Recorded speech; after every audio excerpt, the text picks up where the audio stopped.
So pero yun nga, nanalo and ikaw kahit 2 points yung non-scoring contributions nandun. So ano masasabi mo sa main performance mo and I'm very happy dun sa performance ng team namin kasi kahit hindi ganun ka-perfect yung game namin, nakita talaga namin na nagtrabaho yung bawat isa sa amin. And then yung sa performance ko naman po, may ano lang kasi, may pain something or sa sarili ko.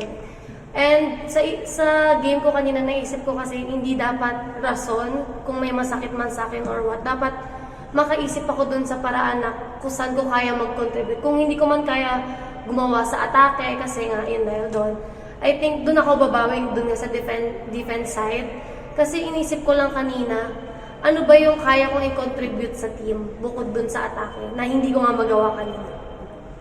Ayun, Bella, nasabi mo nga before na, tinatry mo tulungan yung team in any way you can. Pero this time around, parang sila yung sumalo sa'yo sa lahat when it comes to offense and defense. Siguro na lang masasabi mo about the support na nakukuha mo from your teammates? Kami po kasing team, talagang nagsasaluhan kami. Talagang katulad kanina sa game, alam nilang na nahihirapan ako dun sa attack part. Lagi lang sinasabi, lalo na si Ate Alay, sabi niya na, kaya mo yan, Bel, nakasupport na kami dito. And then, sila Banji, ganun din, sila Camila. Tapos, nung nakita ko na maganda yung performance ng bawat isa sa amin, lalo na sa Ate Alay, talagang, kahit hindi man maganda yung performance ko, for me, maganda na rin tulong sa team. Kasi, nakikita ko na umaangat talaga yung bawat isa sa amin, lalo na malapit nang matapos yung elimination.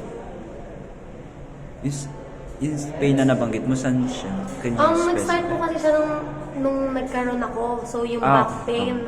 And then akala ko parang, so binaliwala ko siya that time, kasi akala ko, di ba pag sa babae, pag meron ka, normal yung back pain. So, nung nawala na yung meds ko, natapos, nagstay lang yung back pain, hindi siya nawala.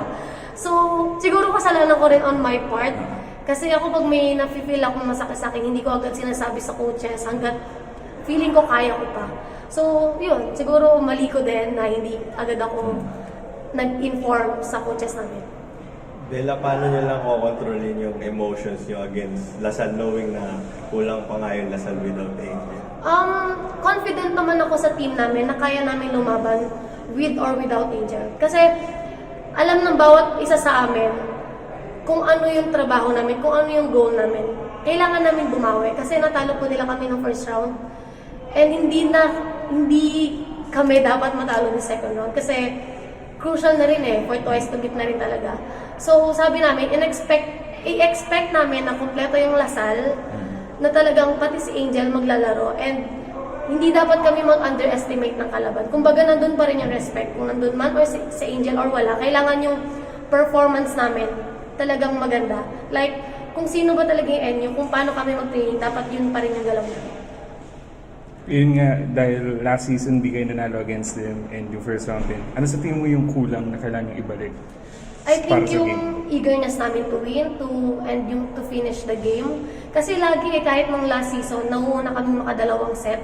Tapos nahihirapan kaming mag-close ng game. So siguro isa na rin yun, dapat nga namin trabahuin, yung eagerness namin na tapusin yung game na wag na namin pahirapan yung sarili namin.